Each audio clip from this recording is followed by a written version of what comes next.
Hey guys, how are you? It's another beautiful day here in paradise. And one of the most important lessons I've learned in life is that thought is energy. What does that mean, thought is energy? Well, what I say is the thoughts that you hold in your mind, they determine who you are, your mindset, your outlook. And your outlook basically, if it's maintained and repeated, represents your habits, your character, your personality. And it's through your routines and rituals, your habits, your personality is how you derive action into the world. And so for me, I think developing state is the critical thing on how you're able to think. Because if you imagine state, your mindset, if you imagine state being a fountain head, then from that fountainhead determines what type of water comes out, how it flows, and the direction it goes. So from your mindset determines the flow of thoughts. And so you have to develop, you have to create a fantastic mindset, and it's from your mindset, from your state, that emanates all thoughts, all energy. So the critical thing is to get to a stage where you have control and ownership of your mindset. And what I say is, in order for you to be able to do that, you actually have to use thought itself to create your mindset. So you're using thought to develop thought. And how do you do this?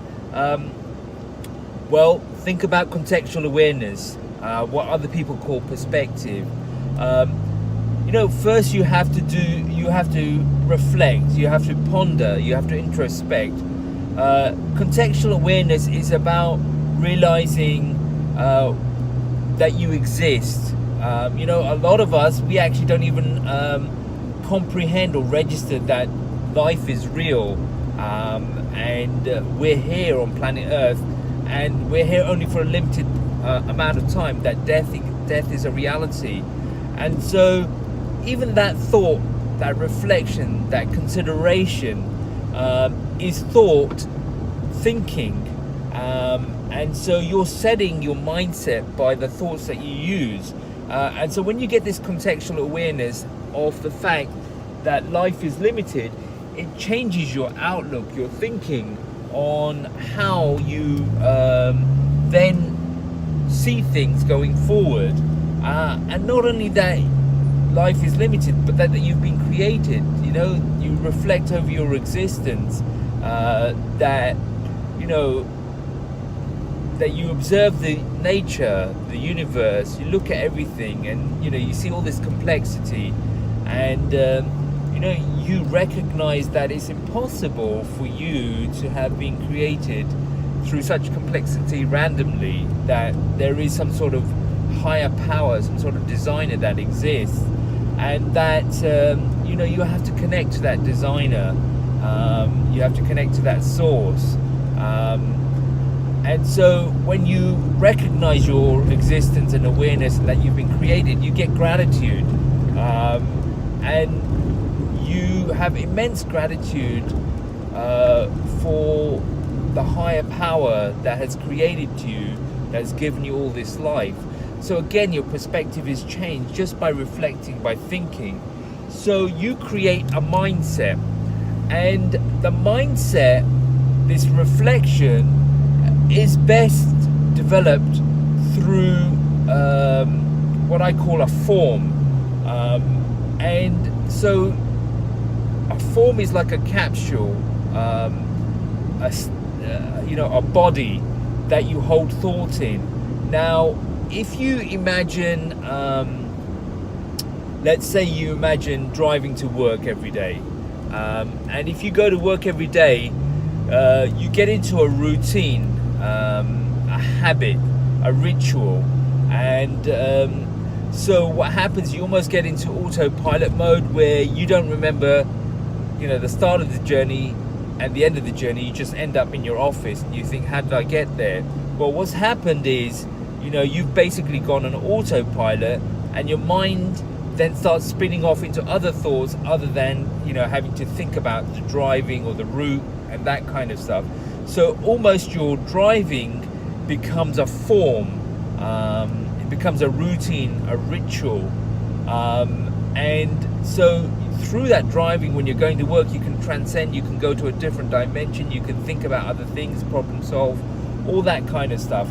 And so to create state, you also have to develop a form. And what you have to understand is that prayer, the act of prayer, the routine and ritual of prayer is that form. And some even call it meditation, but I see prayer as being higher state than meditation, because in meditation, my understanding is that you don't actually have to connect or be aware of or believe in a higher power.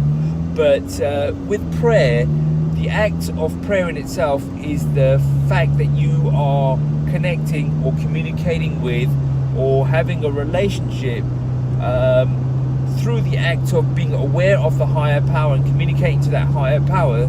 You're having a relationship, and so that's why I think prayer is different to meditation, and why the ritual and routine of prayer is a form that you use to transcend, to connect, to change your mindset, to elevate, and so thought is energy. That's what I'm saying. Thought is energy, and what you think is who you are, and who you are repeatedly through the acts of prayer, the conditioning of a mindset, is what you become. And what you become is how you action, how you represent yourself in the universe, on planet Earth, in the physical reality. And your representation in the physical reality is your actions. So your thoughts ultimately relate to your action, and your action is how you live your life, how you are in the universe. And your actions are your footprints and your imprints, what you leave behind when you do actually pass away. And so your footprints and your imprints are your legacy. Your actions are your legacy in the universe. And your legacy is your reputation, what people remember you by. So really, ultimately, if you connect everything together, thought is about your reputation on how you live in this world, in this universe.